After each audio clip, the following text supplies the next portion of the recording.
లక్ష్మీదేవి యొక్క వైభవం చెప్పేటప్పటికి నీలమేఘశ్యాముడు కదూ పర్జన్య పావనో నలహ. పర్జన్యుడు విష్ణు స్వరూపం. ఎంత సంతోషపడిపోయాడో, ఎక్కడి నుంచో గబగబా వచ్చి ప్రాంగణం అంతా చుట్టి కురిపించేస్తున్నాడు. కాబట్టి అది కూడా ఈశ్వర కృపే, విష్ణువు యొక్క అనుగ్రహం కలిగింది అనడానికి ఇదే తార్కాణం. కాబట్టి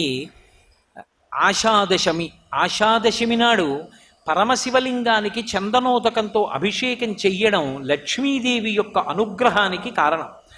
మీరు ఎప్పుడైనా ఒక విషయం జ్ఞాపకం పెట్టుకోండి, అపారమైనటువంటి లక్ష్మీ కటాక్షమునకు హేతువైనదేది అంటే శివార్చన. అసలు లక్ష్మీదేవి యొక్క స్థానం ఏది? బిల్వ నిలయాం అని కదా చెప్తాం. బిల్వమునందు ఆవిడ ఉంటుంది. బిల్వము అంటే మారేడు దళం, మారేడు దళంలో ఉంటుంది. మారేడు దళంలో ఆవిడ ఉంది. ఆవిడ మారేడు దళంలోంచి మన ఇంట్లోకి రావాలంటే ఏమవ్వాలి? అది శివలింగం మీద పడాలి. మారేడు దళం ఇలా పట్టుకున్నాను అనుకోండి, లక్ష్మి మారేడు దళంలోనే ఉంటుంది. మారేడు దళం శివలింగం మీద పడింది అనుకోండి, ఈనెలు శివలింగానికి జరిగితే లక్ష్మీ కటాక్షం, బోర్లా పడితే సరస్వతీ కటాక్షం.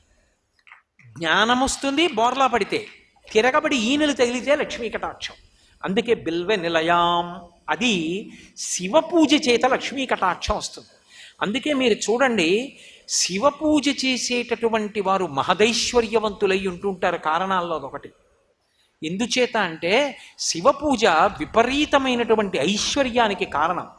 క్రమంగా శివభక్తిలో కుదురుకుని నియమంగా శివాభిషేకం చేయడం అలవాటైందనుకోండి, వాడి ఐశ్వర్యానికి అసలు ఏ విధమైనటువంటి హద్దు ఉండదు. అసలు ఐశ్వర్యం అన్న మాటకు అర్థం ఏంటో తెలుసా? తృప్తిని మించిన ఐశ్వర్యం లేదు. ఎంత ఉన్నా ఏదో లేదన్నవాడు దరిద్రుడేగా, ఏమీ లేకపోయినా నాకేం లేదన్నవాడు ఐశ్వర్యవంతుడేగా. కాబట్టి నా దృష్టిలో పరమైశ్వర్యవంతుడు ఎవరు అంటే గొప్ప తృప్తి కలిగినవాడు. నేను కాదు ఆ మాట అన్నాం, శంకర భగవత్పాదులు అన్నారు ఆ మాట. కౌపీనవంత కలు భాగ్యవంత అన్నారు. గోచీ పెట్టుకున్న వాడికన్నా ఐశ్వర్యవంతుడు లోకంలో ఎవడు అన్నారు.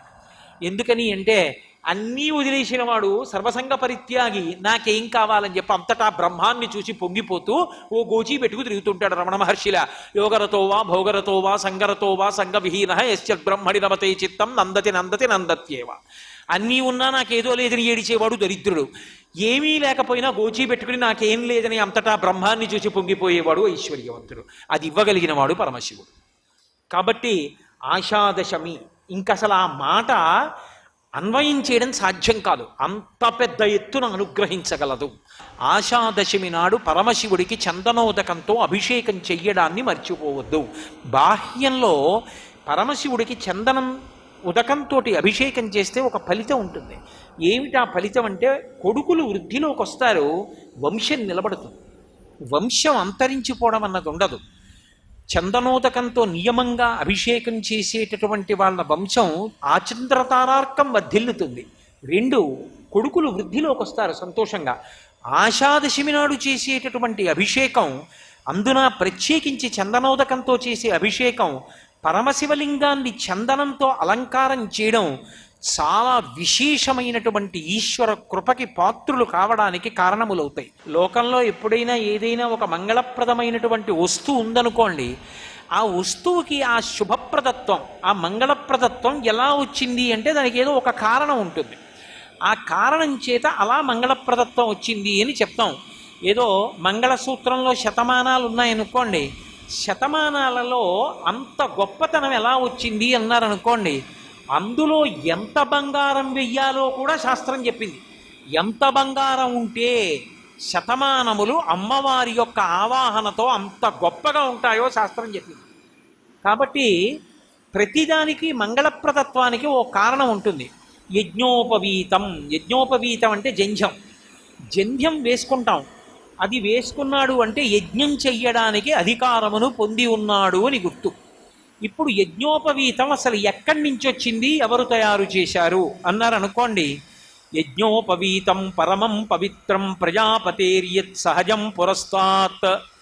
ఆ యజ్ఞోపవీతాన్ని ప్రజాపతి మొట్టమొదట ధరించి ఆవిర్భవించినాడు. ప్రజాపతి అన్న మాటని ఒక రకంగా అన్వయం చేస్తే చతుర్ముఖ బ్రహ్మగారు, ఆయన త్రిమూర్తులలో ఒకడు, సృష్టికర్త అయినటువంటి వాడికే అసలు ఆయన ఆవిర్భవించినప్పుడే ఆయనకి యజ్ఞోపవీతం ఉన్నది. అంటే యజ్ఞోపవీతము ఎవ్వరూ తయారు చెయ్యలేదు. సృష్టిలో ఒకరు తయారు చెయ్యవలసిన అవసరం లేకుండా ప్రజాపతి తనంత తాను ధరించి ఆవిర్భవించాడు. అంత గొప్పది. అది ఉంటే వాడు యజ్ఞం చెయ్యడానికి అధికారి అని గుర్తు.